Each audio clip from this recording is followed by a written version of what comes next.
Ok, dando continuidade, vamos aqui avançar. Então, já criamos aqui a estrutura básica. Eu espero que você tenha assistido os dois vídeos anteriores. Se você ainda não assistiu, vá assistir ao primeiro vídeo para você ver o que a gente está fazendo aqui e assista ao segundo vídeo, no qual nós criamos a estrutura e eu expliquei sobre os assets, a estrutura de pasta e o que é necessário para você a poder acompanhar aqui essa playlist. Então, feito isso, vamos agora falar um pouco sobre o CSS aqui. Como vai funcionar a estrutura do CSS no nosso projeto?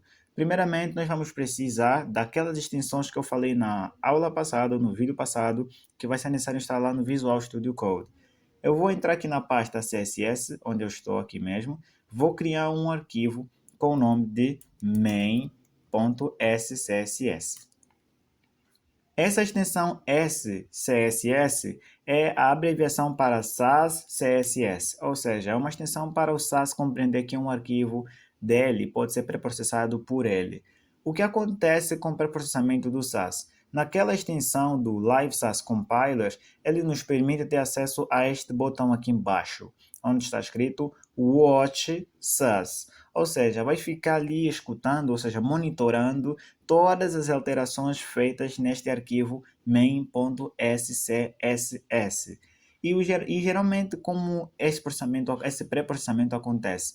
O CSS por si, ele já é um arquivo processado, ou seja, já é um CSS que o navegador entende, mas o SAS não, é necessário que seja pré-processado para um arquivo CSS que o navegador possa entender. O CSS com o SAS, eles possuem uma certa diferença no momento da sua codificação, na qual o SAS ele permite o uso de variáveis e o CSS em si, ou seja, o CSS processado não faz o uso de variáveis. Então vamos lá.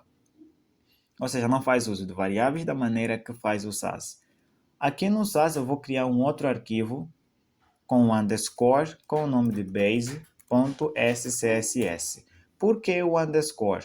Porque o SAS, para fazer o pré-processamento, ele ignora todo o arquivo que tiver o underscore antes. Por que disso? Porque nós vamos fazer de maneira organizada os nossos conteúdos para nos facilitar a separação de conteúdos do código CSS, para não ficarmos baralhados. Ou seja, ao invés de escrevermos todo o código aqui no main SCSS, o código ficar super extenso e depois complicado para fazer manutenção, podemos fazer a separação por arquivos diferentes. Ou seja, aqui eu crio um arquivo base, onde vai ficar toda a base da estilização da nossa página, e aqui no main eu simplesmente faço a importação de tudo que estiver nesse arquivo base.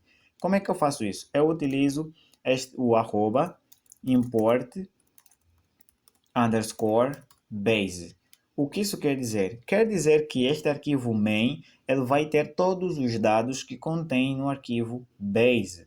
Para nós podermos ver como isso vai acontecer, basta clicarmos nessa opção Watch SAS. Depois de clicar nesta opção Watch SAS, aqui na pasta CSS vai ser criado ou gerado dois novos arquivos. O primeiro é o CSS processado e o segundo arquivo é uma espécie de mapa, ou seja, aqui faz um mapeamento de toda a alteração do código SAS que está sendo feito e quais arquivos estão sendo utilizados.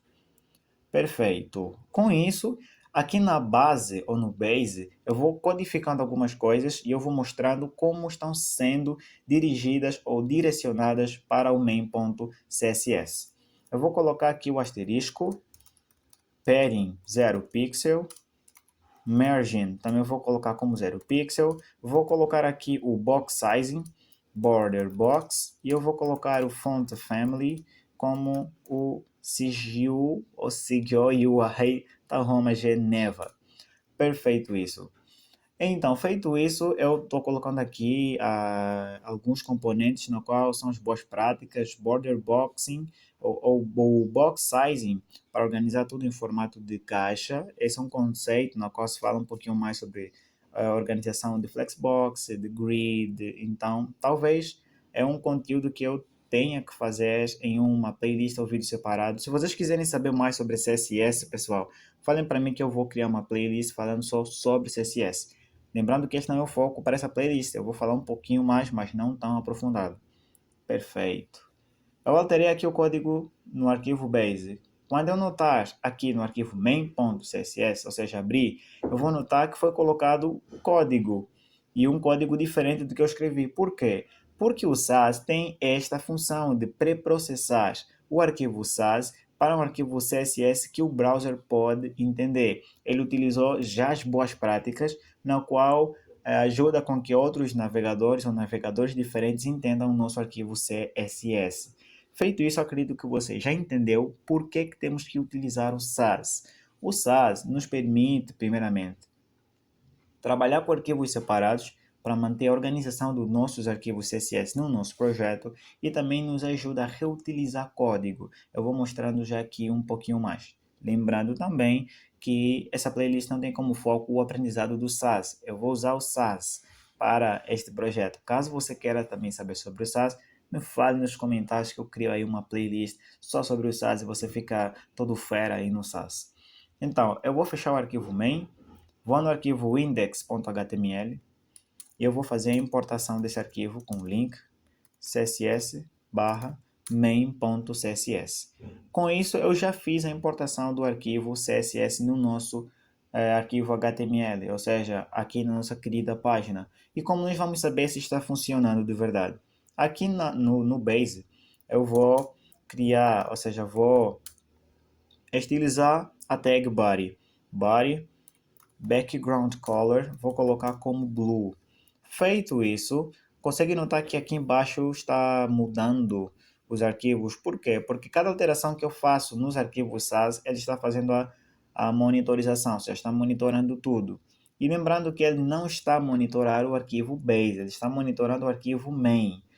Pelo fato do arquivo main importar o arquivo base, o SAS automaticamente ele verifica tudo que estiver de alteração no base e coloca dentro da main. Ok, colocamos aqui, no nosso CSS também já apareceu aqui, e eu vou no nosso browser. Então, estando no browser, nós vamos notar que o background se tornou azul, ou seja, ficou azul conforme nós modificamos lá no código. Isso mostra que o nosso código está totalmente funcional. Então, vamos agora passar para a explicação de como colocarmos o nosso GIF para podermos passar no próximo vídeo. Eu vou colocar background image como URL, dois pontos, barra, assets e GIF. Por que o dois pontos? Porque o arquivo main está dentro de uma outra pasta. Consegue notar? O arquivo main.css está dentro dessa pasta CSS. Para acessar um arquivo da pasta assets, que é onde está a imagem do background, precisamos utilizar os dois pontos e depois o nome da pasta que nós queremos acessar. Feito isso, aqui eu vou colocar a repetição do background, ou seja, background repeat como no repeat, background position como center, background cover, ou seja, size como cover. Perfeito. Vamos ver como está no nosso browser. Ok, carregou aqui a nossa imagem, o nosso GIF, e agora estamos preparados para podermos colocar os elementos da navbar. Então, se você não conseguiu fazer algum código que aqui está escrito, acabamos escrevendo tudo aqui no arquivo main.css, vamos só recortar tudo que está aqui na main, vamos fechar main.css e vamos colar aqui no base. Perfeito. Perfeito. Porque o base é o arquivo que nós estamos utilizando para estilizar a nossa página. Então, aqui na main automaticamente já é colocada. Não precisamos digitar nada no arquivo main.css. Então, pessoal, importamos aqui o arquivo CSS, aprendemos sobre o SAS, sobre os arquivos do SAS, como eles são pré-processados e o que é necessário para pré-processar. Agora estamos em condições para poder dar o ponto de partida e criar a nossa querida navbar.